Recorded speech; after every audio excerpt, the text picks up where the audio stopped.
Well, good morning and welcome to day 9 of our 21 days of prayer and fasting. Let's start by reading Psalm 23 together.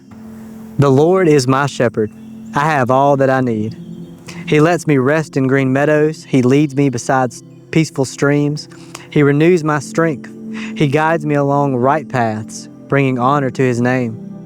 Even when I walk through the darkest valley, I will not be afraid, for you are close beside me. Your rod and your staff protect and comfort me. You prepare a feast for me in the presence of my enemies. You honor me by anointing my head with oil. My cup overflows with blessings. Surely goodness and unfailing love will pursue me all the days of my life, and I will live in the house of the Lord forever. Today's focus is on the second part of Psalm 23. After David declares, the Lord is my shepherd, he says a few words that just revolutionize our life if we believe it. That God has given us all that we need. This is not about a promise of abundance as much as it is a declaration of contentment. Of no matter what, David has understood that the Good Shepherd always provides for his sheep. He always gives them what they need. Really, I believe as David declares, God, you are my shepherd, I have all that I need. What he's really saying is, God, you are all I need. If I have you, I don't need anything else. The question I want you to wrestle with today during your prayer time is God truly enough? Is His presence and His love in your life really, truly all that you want and all that you need? Do you have other things that are distracting you and trying to convince you that you also need these other things? Fasting is great for this because it limits our satisfaction and it reminds us of what we really need, God's presence in our life every single day. I love how Tim Keller puts it.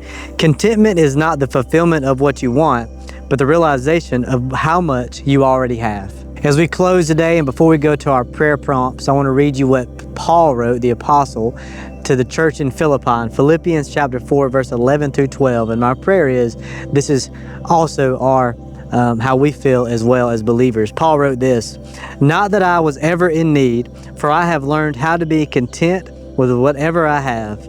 Paul says, "I know how to live on almost nothing, or with everything. I have learned the secret of living in every situation, whether it is with a full stomach or empty, with plenty or little." And we know how this finishes in verse 13. "I can do all things through Christ who strengthens me." A lot of times we skip 11 and 12, but verse 13 confirms those things that Paul has learned. It's not about what I have, it's about who I know and that relationship I have with the Good Shepherd. Here's your prayer prompts for today. Today is a day to be thankful. Thank God for what He has provided in your life. Ask God to reshape your desires and align them with His. Pray for contentment and trust that God will always give you whatever you need. I pray that today you have an incredible time as you spend it with Jesus.